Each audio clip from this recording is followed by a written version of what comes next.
Okay, so straight up, Borderlands 4 is a scary game. It is the largest game in the franchise, and because of that, there is a whole lot of new things to discover, even for seasoned players like myself who have been playing since Borderlands 1. So here is 5 things that you are doing wrong in Borderlands 4. So the first thing you're doing wrong is you are not matching elements enough. In previous Borderlands games, it really did not matter. You did not have to match elements, especially in Borderlands 3, because anointments allowed you to have access to basically any element in the game when you wanted at the click of a button. This is not the case in Borderlands 4 as of right now. This is a new time for Borderlands, and it's a lot harder of a game. So because of that, you're going to want to make sure that you are matching elements in the game effectively. Some important elements to note are fire is strongest against flesh, shock is going to be best against shields, corrosion is going to be best against armor, and if you're unsure of what to use at any given time, you can always count on kinetic damage, aka non-elemental damage, which is going to do the same base damage multiplier against everything across the board. But if you are struggling with your damage in this game, just remember that there is a way around it, and it's matching elements. It's very, very important.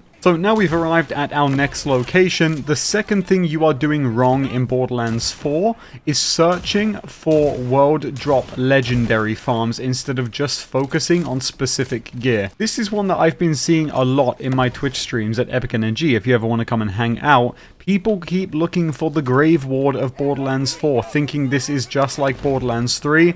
My friends, I have some bad news for you. At least right now in the game, it is not going to benefit your time to go out of your way and try to get world drops over dedicated drops. If you know what you're looking for in particular, then go and get it from the source instead of trying to maximize your legendaries per second, because Borderlands 4 compared to 3 has completely turned down the world drops than they were in 3. So it's going to be harder to find legendaries in a world drop even if you're on the highest endgame level, and until we get stuff like Invincibles in DLC, I don't see that changing anytime soon. So for now, if you have an idea of what you're going for, then go and hunt for it directly, and if you don't, look up some videos or guides on YouTube and online so you can go and see and get an idea of what you might want for your build instead. Don't waste your time searching endlessly high and low for random legendaries that you might not even like, because right now in the game, a lot of legendaries aren't even that good.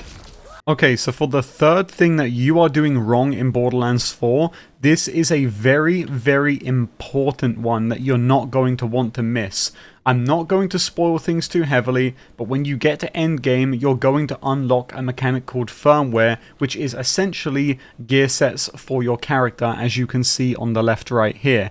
Now, what's important about these is that you have complete control over what you're running on your gear at any given time. Almost every safe house or civilization in the game is going to have this machine here, which is going to allow you to take any firmware from an existing piece of gear that you've got, like I have jacked on this rep kit, and put it on a matching item type. So you can essentially craft gear now. However, what nobody is doing right now, which they should be if they don't have an idea of what build they're going for, is collecting literally anything you see on the ground with a piece of firmware on it. For example, if I just got done boning your mother and I'm walking home and I see, oh, what's that? A legendary on my way home? And oh, it has Daddy-O on it. That's a firmware.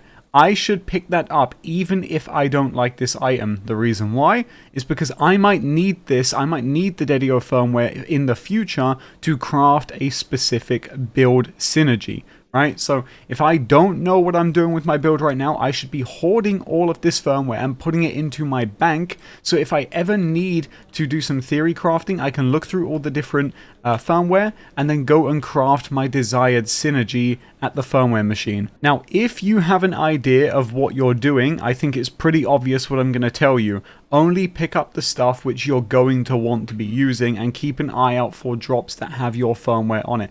A lot of people are skipping over this, including myself, and it's crucial that you're checking your loot because there could be some legitimate gold mines in there for your build. And kind of just a 2-for-1 in the same little tip here, instead of going back to the town and putting all of your firmware gear into the bank manually, what you might not know is that Borderlands 4 has an ability to send gear to the bank directly from the inventory. All you have to do is right click the piece of gear in your backpack and then you're going to mark it as bank. And then on the bottom of your screen, you'll have the option to send items to bank. You're going to hold down that key and boom, it's going to deposit it straight into your bank. So a very big tip there, and probably the biggest tip of this video. This game is straight up incredibly hard. In my opinion, it's the hardest Borderlands game to date. It is ruthless, and even if you're playing on the easy difficulty during the story, enemies are going to outlevel you, and that's not your fault. But what is your fault is being tricked into thinking that you can get around this curve by just simply getting more levels. You are going to waste a lot of time trying to outlevel enemies in this game, because from my experience and a lot of other people's experience in this game,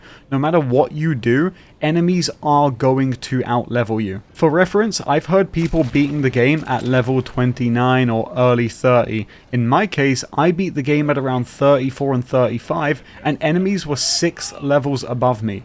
Now, does that sound like that makes sense to you?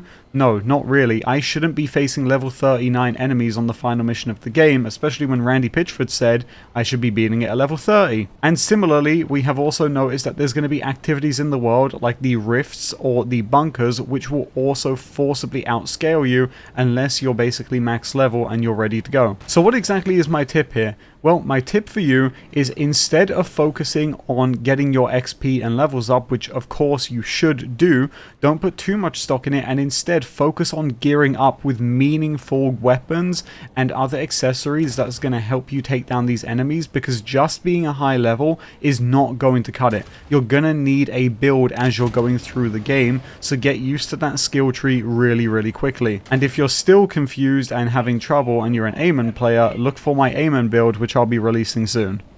Okay, my friends, we've reached our destination and it's the end of the video. The last thing that I want to tell you you are doing wrong in Borderlands 4, believe it or not, is side quests. You're probably thinking, how am I doing side quests wrong when you just told me I need to get my XP up? Well, hear me out. While you do want to do side quests in Borderlands 4, what you do not want to do during your campaign playthrough specifically is spend countless hours doing 30, 40, 50 side missions. I believe there's 100 in the game, so there's a lot to do.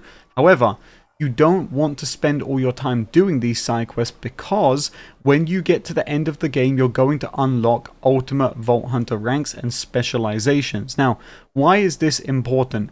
This is important because the specializations XP bar does not start charging until you unlock it. So if you've got accumulative XP built up, you're not going to hit level 100 on it as soon as you unlock it. So save all of your high XP side quests, which you can see indicated by the rarity of the experience here, until the end of the game, where you're going to need them to get XP.